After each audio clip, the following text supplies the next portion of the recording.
Merci d'être avec nous sur Radio J. Comme tous les matins, vous le savez, nous sommes ensemble jusqu'à 9h. Ce programme favorise l'ALIA et l'intégration des jeunes Français au profil d'exception dans le domaine de la tech, accélération. Et justement, ce matin, on en parle avec son fondateur, Raphaël Berthe, qui est avec nous en direct. Bonjour. Bonjour Elana, ravi d'être avec vous. Merci Raphaël d'être avec nous ce matin sur Radio J. Alors on aimerait en savoir un petit peu plus sur vous avant de découvrir ce programme. Est-ce que vous pouvez nous raconter votre parcours justement, je crois, dans la tech? Vous avez émigré en Israël il y a déjà 3 ans. Tout à fait. Donc je m'appelle Raphaël, j'ai 32 ans. Je suis originaire de Versailles. Je suis ingénieur en cybersécurité et dans quelques semaines, je fêterai la 3e bougie d'Alia. Donc j'ai émigré en Israël il y a 3 ans avec un emploi dans la tech. Et depuis quelques mois, j'ai fondé Accélération avec 2 amis, Elsa et Valentin. Alors Accélération, vous êtes expert, je crois, en cybersécurité. Alors c'est quoi ce programme exactement? Qu'est-ce que vous proposez?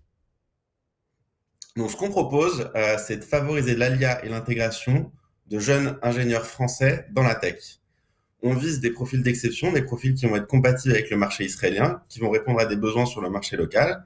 Et pour ce faire, on a construit un réseau de mentors, un réseau de professionnels francophones dans le domaine de la tech, qui sont capables d'accompagner directement et rapidement les candidats qui viennent de France. L'objectif, c'est qu'on leur trouve un emploi avant qu'ils viennent en Israël. En fait, vous avez raconté, notamment dans les colonnes d'actualité juive, que j'invite justement nos auditeurs à se procurer au plus vite cette semaine, que votre idée est venue de base alors que vous faisiez du volontariat avec d'autres jeunes comme vous, et ça vous est passé par la tête comme ça, vous vous êtes dit il faut créer quelque chose parce que finalement beaucoup de jeunes n'osent pas passer le cap.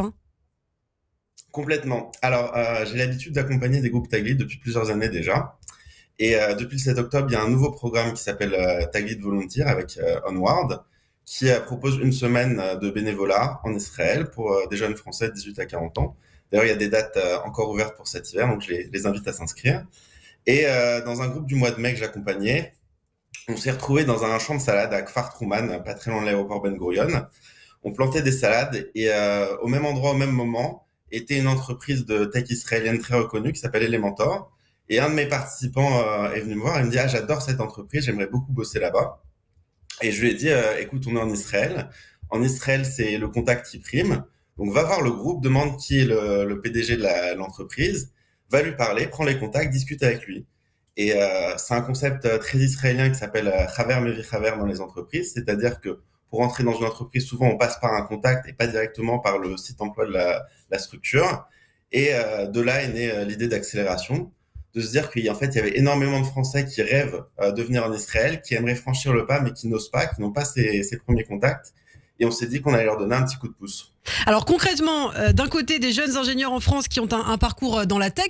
Alors, faut être âgé, vous l'avez dit, entre 25 et 35 ans, c'est ça les critères, les premiers critères? Premier critère. Deuxième critère, c'est être ingénieur avec un minimum d'expérience professionnelle. Et le dernier critère, c'est d'être prêt à faire l'ALIA rapidement, sous maximum 100 jours, puisqu'on va mettre en contact les jeunes avec des entreprises israéliennes qui ont besoin de recruter rapidement. Le marché est très actif. Et donc, ce qu'on demande, c'est un engagement des participants à être capable de venir dès qu'ils ont une offre d'emploi. Donc, à l'instant, on leur dit, c'est bon, vous avez un emploi en Israël, d'être capable de venir sous 100 jours. Et pour ce faire, on a un partenariat avec l'agence juive, de telle sorte que dès l'inscription au programme, donc avant même l'obtention de l'emploi, ils ouvrent leur dossier d'ALIA. Et dès qu'ils ont l'emploi, on va les faire passer un petit peu au-dessus de la pile pour faire en sorte qu'ils puissent venir très rapidement en Israël. Alors, est-ce que c'est vous qui proposez justement les boîtes à ces jeunes candidats, ou est-ce que c'est les candidats qui vous disent j'aimerais travailler dans cette boîte, est-ce que vous pouvez m'aider? Alors, c'est vraiment un match. Nous, on a un réseau d'une 30aine de mentors aujourd'hui avec des entreprises extrêmement prestigieuses de type Google, Meta, Amazon, IAI, Raphaël, aussi beaucoup de startups. Et je pense qu'il ne faut pas dénigrer en Israël le monde des startups qui est extrêmement intéressant. Oui. Et donc nous, on va faire le match entre des candidats en fonction de leur profil, leurs attentes, leur capacité aussi à répondre à des besoins du monde professionnel en Israël, avec ces mentors. Ils vont nous expliquer, en postulant directement sur notre site internet, quels sont les types de métiers qui les intéressent. Et nous, en fonction des types de métiers de leur profil, on va faire ce match entre les candidats et les mentors. Et en fonction des postes ouverts, on va pousser ces CV dans les structures et les accompagner aussi pour les préparer aux entretiens, pour éventuellement peaufiner leur CV et l'adapter au marché israélien, de telle sorte qu'ils aient des avantages sur le marché pendant les entretiens et puissent être recrutés plus facilement. Effectivement, ce système de mentor qui, j'imagine, est très efficace. Alors, est-ce que vous avez déjà des premiers résultats, Raphaël? Alors, le programme a ouvert officiellement il y a 2 semaines dans le cadre d'une conférence qu'on a organisée dans les locaux de l'agence juive.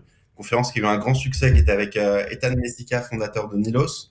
Donc, c'est une startup crypto qui a connu un grand succès, qui a maintenant 15 personnes, qui a été fondée en Israël. Aujourd'hui, donc en l'espace de 2 semaines, on a déjà plus d'une vingtaine de candidatures. Sur ces 20 candidatures, on a déjà 14 personnes qui sont accompagnées directement par un mentor, donc on a rencontré et qui sont en capacité d'être coachées.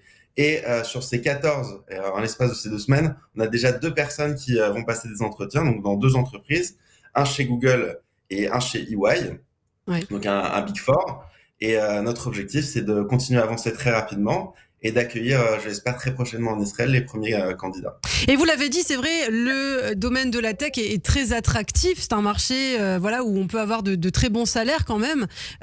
Combien, très concrètement, si les auditeurs nous écoutent et veulent avoir une fourchette, combien on peut gagner quand on travaille dans la tech, Raphaël?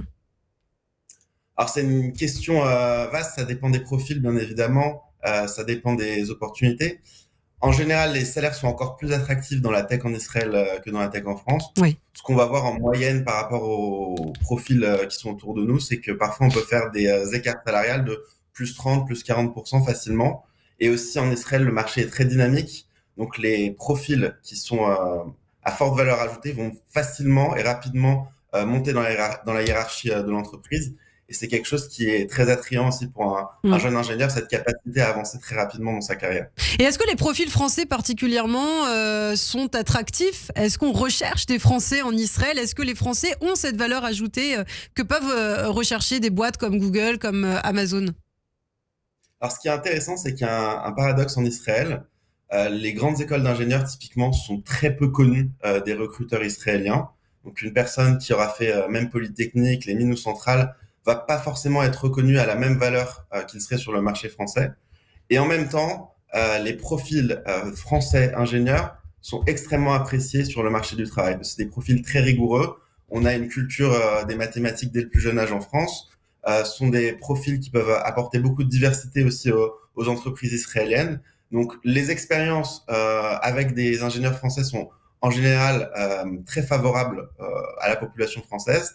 Et notre idée, c'est du coup de donner ce coup de pouce pour reconnaître les ingénieurs israéliens les ingénieurs français lors du recrutement, de telle sorte qu'ils soient évalués à leur juste valeur. Alors pour terminer aussi, vous avez d'autres grands projets puisque vous souhaitez aussi faire évoluer ce programme à d'autres cœurs de métiers comme le domaine médical, je crois. Tout à fait. Donc là, on commence avec le domaine de la tech pour valider le fonctionnement du programme, montrer son efficacité.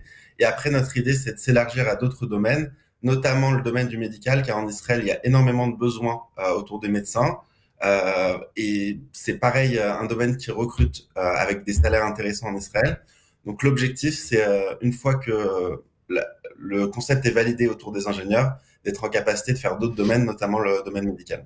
Alors si on veut vous joindre, si on veut vous contacter, Raphaël, pour terminer, comment faire, comment s'y prendre? Alors, j'invite tous vos auditeurs et vos auditrices à partager cette information autour de vous sur ce programme pour les ingénieurs au profil d'exception dans la tech. Et pour nous contacter, rien de plus simple, on a un site internet www.acceleration, donc avec un Z à acceleration.com. Et vous aurez toutes les informations sur le site internet et la capacité de postuler directement en tant qu'ingénieur. Eh bien, merci beaucoup, Raphaël Berth. Merci d'avoir été avec nous. Vous êtes également présent sur les réseaux sociaux, sur Instagram, notamment sur LinkedIn. Et donc, sur votre site internet, on peut vous contacter très facilement. Merci infiniment. Vous restez avec nous dans quelques instants. C'est le journal avec Eva Sotou.